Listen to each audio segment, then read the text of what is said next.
अस्सलाम वालेकुम दोस्तों, मैं हूं उस्मान मंशा और आप देख रहे हैं सोशल टीवी।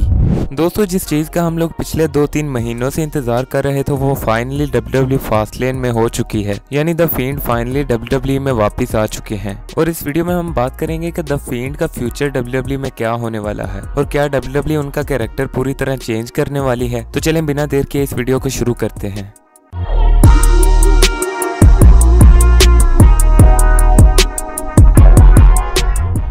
दोस्तों, Randy Orton versus Alexa bliss का मैच WWE फास्टलेन के लिए ऑफिशियल था और एक्सपेक्टेड था कि इसमें the field Bray Wyatt return करेंगे और ऐसा हुआ भी। और जैसा कि मैंने आपको पहले बताया था कि WWE ने शायद ये मैच रखा ही द फील्ड के रिटर्न के लिए है और ऐसा ही हुआ क्योंकि इस मैच में रेसलिंग ना होने के बराबर थी। और मैच के दौरान रैंडी ओर्टन एलेक्सा ब्लिस को रिंग साइड पर चेस करते रहे और एलेक्सा ब्लिस ने भी इस मैच के दौरान एक बार तो रैंडी ओर्टन पर लाइट्स गिराने की कोशिश की और उसके बाद रैंडी ओर्टन के फेस पर फायर बॉल मारने की कोशिश की जिस तरह उन्होंने पहले मारा था, लेकिन इस बार रैंडी ओर्टन फायर बॉल से बच गए।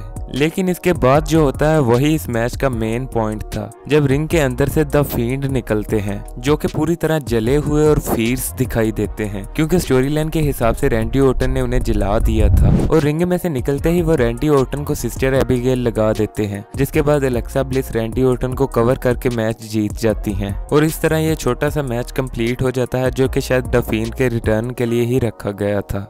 लेकिन इसके बाद कई सवाल उठते हैं कि क्या द फील्ड का कैरेक्टर पूरी तरह चेंज हो गया है और उसके अलावा ब्रे वाइट के फायरफ्लाई फन हाउस का क्या होगा और मोस्ट इम्पोर्टेंटली इनके रेसलमेनिया पर रैंडी ओर्टन के साथ मैच की स्टिपुलेशन क्या होगी। तो मेरे ख्याल में WWE द फील्ड का कैरेक्टर पूरी तरह चेंज कर देगी। और उसके अलावा बात रही फायरफ्लाई फन हाउस की, तो उस एंगल को भी शायद WWE खत्म कर दे। और उसके अलावा एक और बड़ा क्वेश्चन है कि क्या द फील्ड फ्यूचर में इसी लुक के साथ रेसलिंग करेंगे या उनकी पुरानी लुक वापस आ जाएगी। तो मेरे ख्याल में शायद WWE आहिस्ता आहिस्ता उनकी पुरानी लुक वापस ले आए, लेकिन इन सब सवालों के एग्जैक्ट आंसर्स के लिए हमें स्टोरी लाइन को पूरा देखना होगा। और वैसे भी ये फ्यूड अब काफी इंटरेस्टिंग हो चुकी है और WWE रॉ का सबसे ज्यादा इंतजार इसी स्टोरी लाइन को देखने के लिए है। दोस्तों, आपको क्या लगता है कि द फील्ड का WWE में फ्यूचर क्या होगा और इसके अलावा आपको द फील्ड की नई लुक कैसी लगी, हमें कमेंट सेक्शन में जरूर बताएं। और अगर आपको ये वीडियो पसंद आई हो तो इसे लाइक जरूर करें और ऐसी मजीद वीडियोस के लिए हमारे चैनल को भी सब्सक्राइब कर लें।